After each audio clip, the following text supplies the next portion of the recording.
Let's go live. So this will probably be about half an hour. Yeah, Beautiful. with that. So we're just connecting. Oh, mine says it's live. Oh, there we go. Oh, Yay. the Zoom thing is really slow, and I've been having a fair bit of technical problems with Zoom. You know, like the slowness. My Yeah. have been lagging, so they go a bit slow. So let's hope that we don't have that this afternoon, because I've got this amazing guest speaker today, and Jay Richters is is So here. hard to say it. Is here. I think Riches is much easier to say. Is here Absolutely. to just talk to us about his transformation, his journey so far in his business. Now, Jay is a best-selling author, and he is a speaker and a mindset coach, but he's also done some transforming in the last little while, and I'm going to ask him to share with us on our Style, Health and Wellness webinar just a little bit about, what road that has taken him down, because I know, Jay, that when you go through those types of experiences, there's all sorts of things that come up in your life and on that path, on that journey. So tell us a little bit about yourself and where you're at and what you're doing right now. I love that t-shirt too, by the way. Oh, thank Stop. you. I thought I'd put my little my It's little on the birdie wings on. beautiful. Love it. Awesome. So yeah, a little bit about me. So yes, I was probably a couple of years ago, I was working in the care industry, and I had the opportunity to start uh, I guess, an office in the north side of Brisbane from the ground up. And me being the absolute overachiever that I am, went in there and absolutely smashed it. So we had, within 9 months, we had 275 clients, 16 staff, and we turned over 1.8 million in 9 months. And you can imagine how my head was spinning at that point. But I thought I had it all made. I thought I had this great career progression. I was going after the state manager's role. And yes, one day my boss came into work and she kicked all the staff out of the office and wanted to have a one-on-one meeting with me. And I'm thinking, this is odd. Anyway, she wanted me to turn around and forge some visits in the system because they hadn't spent all their funding and were applying for. This goes against my moral fibers, my values, everything that I stand for as a person. So I had a bit of a meltdown. I took 2 weeks of stress leave off to try and figure out what the hell I was going to do with my life. And in that 2 weeks, I did a lot of soul searching and realized, yep, there's no way I can go back to this employer because this is just so far out of the scope of anything that I would ever put my name to. So I quit. I basically sent my resignation and quit. And and because I built such great relationships with all the clients and all the staff, I walked out, and within 2 weeks, they were contacting me saying, we're coming with you. And then all of a sudden, overnight, I had this community aged care business that I owned and was running. And so that's been over 2 years now. Yeah. So it was 2 years. And yeah, I guess once we got into this mentor program that we're both involved in, I sort of thought, yes, mindset is something that I'm so passionate about. It's something that I've struggled with a lot of my life. It's something that I know I can help people with. And so I really went down this mindset coaching path. And whilst I absolutely love it, and I've had some amazing client, I guess, what would you say, outcomes, and transformations, there still seemed to be something there missing. And I was like, well, what is this? And I had some more coaching from another mentor and another coach. And they really did ask the right questions to elicit the response in me that was, yeah, I'm not going to stand for this anymore. Someone needs to stand up for these carers and these coordinators and these clients and start to go out there and actually transform the care industry. And so I have done a little bit of a pivot. However, I also understand and know that all of the mindset coaching stuff that I do, so the NLP, the hypnotic language patterns, all of that stuff is all stuff that I need, one, to keep mastering my mindset and to keep moving myself forward. And then two, to actually assist these people, because a lot of these people have got a lot of limiting beliefs around the fact that they're not good enough. They don't believe that they can leave their job and actually, you know, double, and in most cases triple their incomes. They don't believe that they can go out there and really make a real amazing impact in the lives of the clients that they're working with. So yeah, so this mindset stuff is super duper important, and is something that I still use every single day in my current business. Yeah.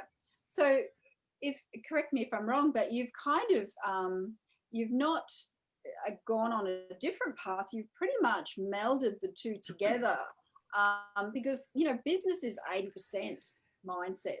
You know, like, we have so many peaks and troughs that, you know, business literally is mindset, you know, to keep us going.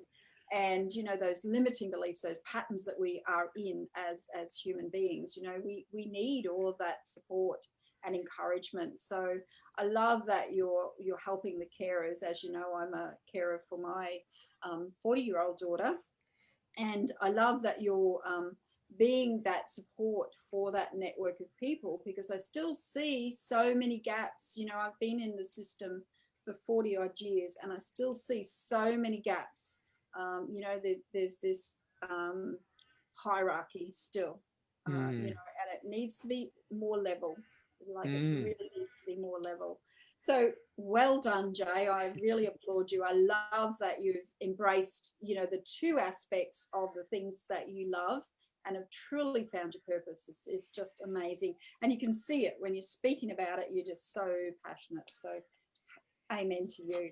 So this is, what has been your biggest challenge though, like doing this? And about style, I'll talk a little bit about style in a minute, but what has been the biggest challenge going through this getting to this process, you know, getting to this collective?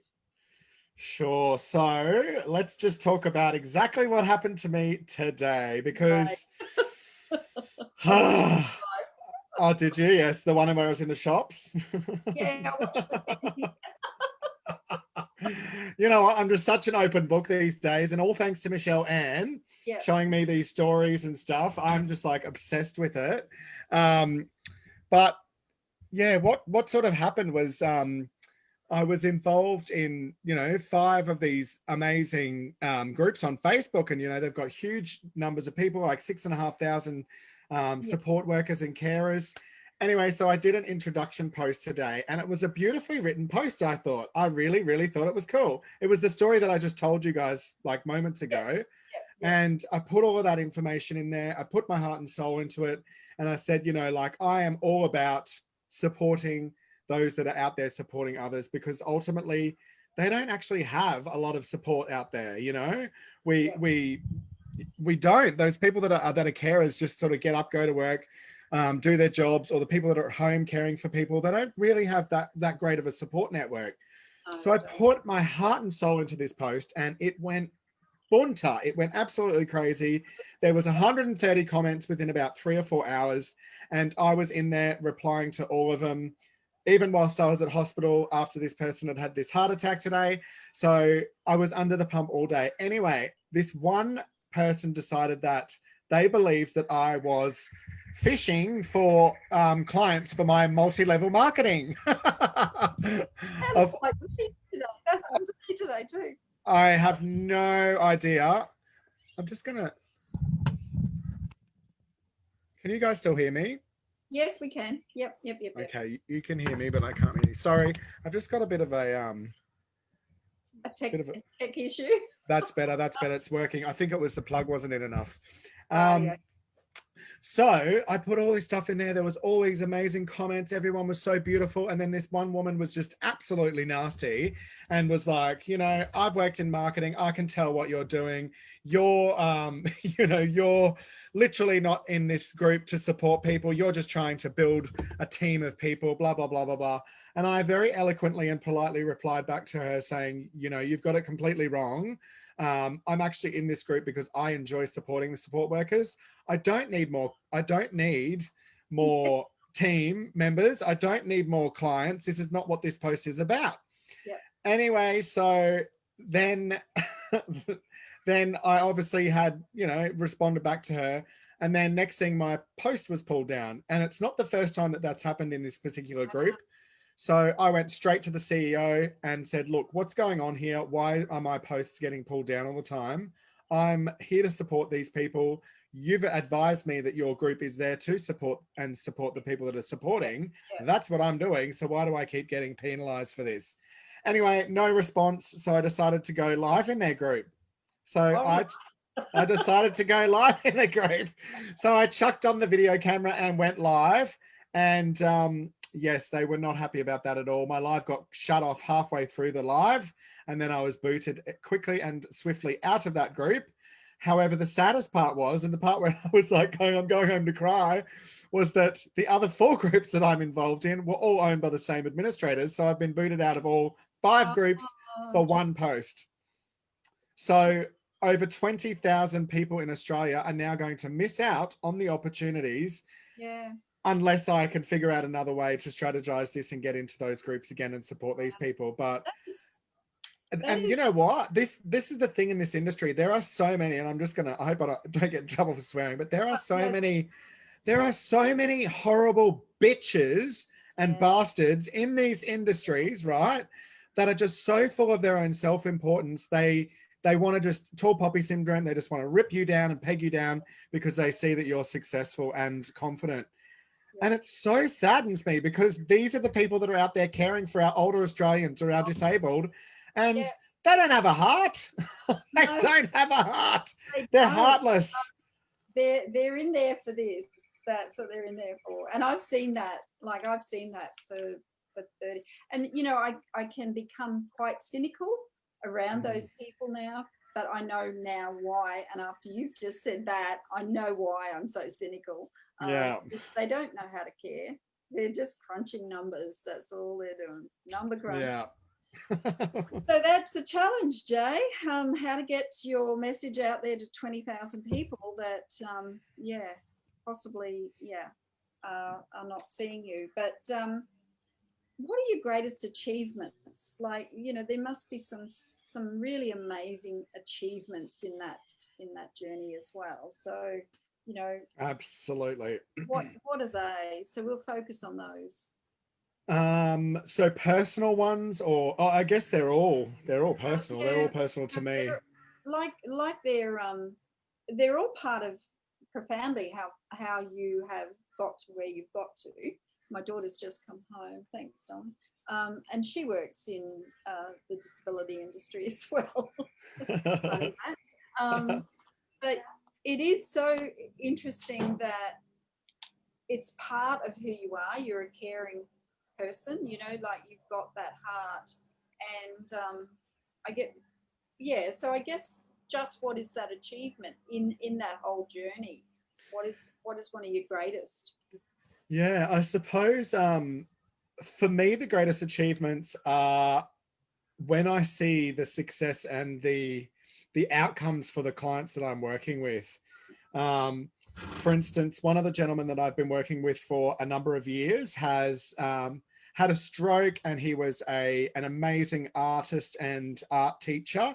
And after his stroke, he actually lost so much. He lost his ability to care for his wife who had, some cognitive issues. He lost his art studio, which was attached to his home. He was supporting all these beautiful people with disabilities, intellectual learning disabilities, to be creative. And it was something that was his number one goal in his care plan, was really to get back into that kind of a classroom feel where he feels like he's contributing again. And so what we ended up doing was we ended up putting on a community art class in Sanford. And by the end of it, we had about 15 people attending, and it was just incredible. Every single Thursday, he would literally light up and would get in there, and even though he was still had poor mobility and his own cognition issues because of the stroke, he just lit up and he was just so happy and friendly and excited to be there. And, you know, making that kind of an impact in someone's life, it really is a huge achievement, not just for him, but also for myself, because it's something that was so important to him. Yeah. And he never would have gotten that if he was if he was Trying with to do just, himself. Yeah. yeah, or with just another provider that's just, he's just a number. Yeah. They Because wouldn't have they're had not, that care to do yeah, that with him. Yeah, they're not that niched, are they? They're quite broad in what they offer. So they're absolutely. not really niched, and they don't think outside the box. So they don't, like they wouldn't. You were saying that he'd had a stroke, so he's lost some mobility, and they wouldn't take into account that he was a teacher, and that's what he wants to do. Even though he's lost that mobility, he still wants to be putting something back into the community, and that's what you've enabled him to do, which is just gorgeous. Yeah. So, so I would like to know, what is your biggest challenge when it comes to style, though? I'd like to hear this word. Like, Okay. All right. So I probably have probably only recently, maybe in the last 12 to 18 months, actually come into my own style. yeah, And I grew up in sort of I guess, a lower middle class family, 3 boys, one working parent, beautiful family. But, there was never really that much money going around. And so we never really had brand new, beautiful clothes. It was not about, we weren't up in the new latest brands and all that sort of stuff. yeah, me, It was, yeah, it was always a lot of hand-me-downs because we were the youngest of the family, so cousins, clothes, all of that sort of stuff. So it was always just like, fashion to me and style for me was just all, I guess, it was something that was I saw as being something that just wasn't that important. yeah, And whilst hand-me-downs and all that, now I'm just like, yeah, I love it. But back then I was like, someone's dirty old clothes that we're getting, you know what I mean? But yeah, but now it's just, I guess for me, style is about comfort. yeah, If I don't feel comfortable in the clothes that I'm wearing, I just won't wear them, yeah, because I like to be able to move around, express myself. So I'm not going to wear like a really tight shirt where, the buttons are, yeah, you know what I mean? yeah, I'm a t-shirt. I'm in Queensland. It's bloody hot most of the year for it me. is. Yeah, Even absolutely. in winter, I still get around in, I might wear long pants and jackets for about a month, Are you maybe sure? 2 months. Yeah, yeah, But yeah, I love t-shirts. I love bright colors. And I really now understand that when I put time into the way that I look, it improves the way that I feel, the way that I show up, my confidence levels, and all of that stuff filters through. Just tapping into your own style and following your heart and following what it is that you really like. yes, Because color for me is so important. It's like, it uplifts me. yeah. I mean, if you saw me 20 minutes before we got on here, you probably would have gone, that's not even the same person. Like, I was like, oh, dragging myself around. I actually threw myself in the shower and had a cold shower to You do because it's hot. Yeah, snap myself yeah, out of it. Um, yeah.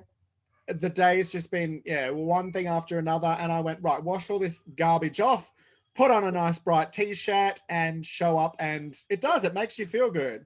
Yeah, it's interesting, Jay, because I teach a lot of that about our energy and how the color and the energy is connected to clothing. And it's interesting you say that about the color, because the color can either elevate or lower your vibration, and your energy is your vibration, right? So Yes. the whites, like they're the higher vibration. So they're that, that higher self. If you think of the chakras, that white is your higher self, and then the purples are your crown chakra, and the reds and the blues, the blues are really around your throat, your throat chakra, and all of that, sort of that voice and opening up your message to others. So I love that you love the color, because I've been noticing the greens greens are the heart chakra, so you know, that love that you share for other people. So all of that has an interpretation for me as a stylist. So color is very, very important to how you feel for your day. So and reflecting that back to your clients is just such a beautiful thing that you can do. So thank you for sharing that. That's beautiful. I wanted to hear something about that color. So people who are wanting to create change in themselves but aren't really sure on how to go about it, what's a recommendation or a suggestion that you can give them? Yeah, sure. So I guess in my own journey, it's been honesty is probably the number one place to start, because unless you're really honest with where you are and where you want to go, you're never going to make a move to kind of to start this transformation. So for me, at the beginning of my transformation, and this is like legitimately, like I just talk about this as an open book now after writing my book because it's in the book. But beforehand, I was so afraid to turn around and tell people.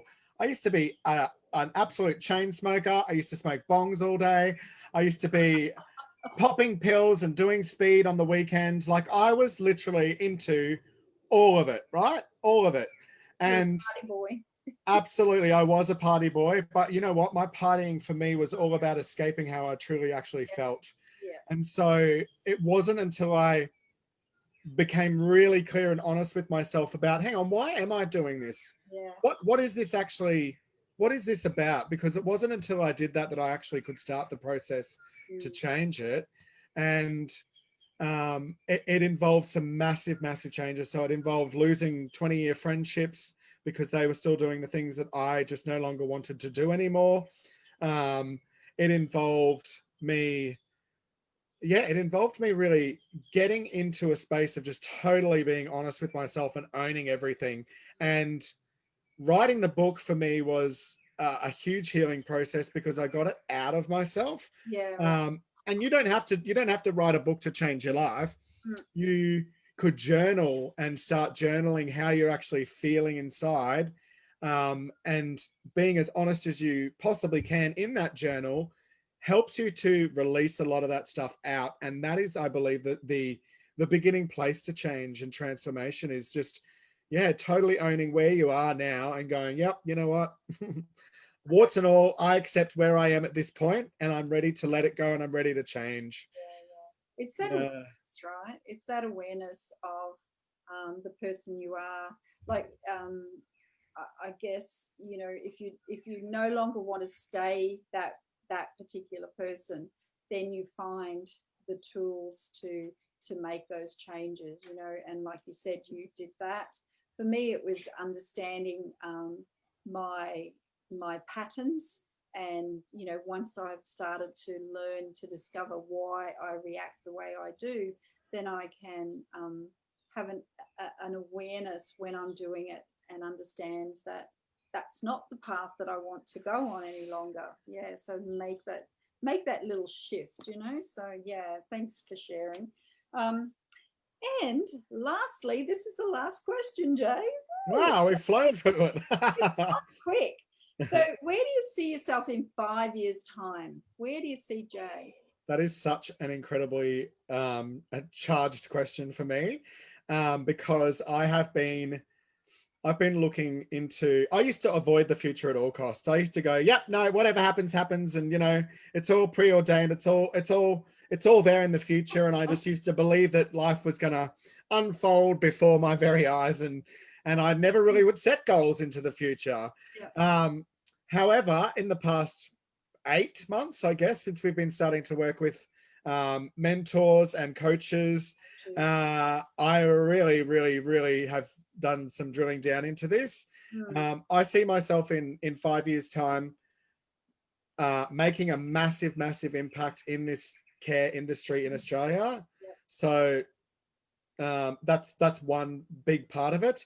I also see myself finally in a relationship because I have been single for a long time, and you know, and the relationships that I have been, whilst they have been, they have served a purpose at the time, they have also been quite destructive, I guess, in a lot of ways. And they've been great because they've reflected back to me exactly where it is that I am going wrong in my relationships, not just intimate relationships, but also relationships with Others. people, Yeah, business relationships. It's all very interconnected. yeah, it is. Yeah. And so, yeah, I see myself being really happy with a partner, and I want to live by the ocean. Oh, So, right. yeah, I've always wanted to live by the ocean. I have my dream house in my mind, and I know I will get there. And Yeah, yeah. I've seen exactly what the house is, and I know the exact address of it and everything. Wow. And so it's all about that's my why now. Yeah. And a lot of people think I'm crazy when I say this, but I absolutely love both my parents so much. They are my absolute world, both of them. And I see both of my parents actually living with me in my house by the ocean, and they jump in their caravan and go, or their camper van or whatever, and they go trekking around, and they keep coming back to stay and live with me, and I get to care for them until the very end. Beautiful, Jay. That's beautiful. Yeah. Well, just on that note, thank you for sharing that. That's an amazing 5 years time. That's going to be, have you ever done a vision board? Have you ever created? Yeah. Yeah, I'm a vision board freak. Get it on a vision board, that house. But Yeah. just to finish off, I actually live with my parents who are 80 and 90. Oh, wow. Can you believe it? Old school Italian house, the big concrete casa. Dad walks around in his wheelie walker. He's so feeble, but he's 90. Like, his life has been extended, just simply by having him with us and showing that care that we've lost in translation somewhere. I don't know where it is. It's quite it astounds me that we've actually lost it. So I'm really grateful, and I feel the absolute need for people like you that can really take that carers and that aged care and that caring system to task, because locking them up in little buildings and not having any life for them is just destructive. It's just, it's really, really sad. But you just keep fighting, and I'll be supporting you all the way, because Thank you. it's amazing what you're doing. So thank you for being with us today. Thank you everyone for watching this interview. If you'd like to book a chat, or you are a carer, or someone that is a carer and may need some assistance or guidance from Jay, just comment in the chat, and we'll get Jay to share a link, or his assistant will share a link, and Jay, I'm sure you can take it from there, and have a chat with whoever wants to have some time with you. So we'll see you all next Thursday, where we do our Style, Health and Wellness. Thank you so much, Jay. Bye for now, everyone who's listening. We'll see you next week. Thank you. Thank you. Thank you.